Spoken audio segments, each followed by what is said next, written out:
நல்லதே நடக்கும்.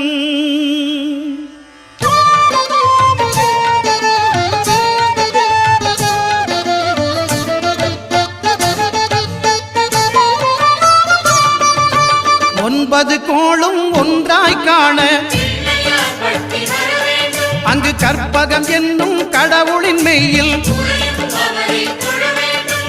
9 கோளும் ஒன்றாய் காண அங்கு கற்பகம் என்னும் கடவுளின் மெய்யில் சூரியன் முதலாய் 9 கிரகமும் பலவித குணங்களை கொண்டிருக்கும். எங்கள் கற்பக தருவில் அவை வரும்போது ஒன்றாய் சேர்ந்து பலனளிக்கும்.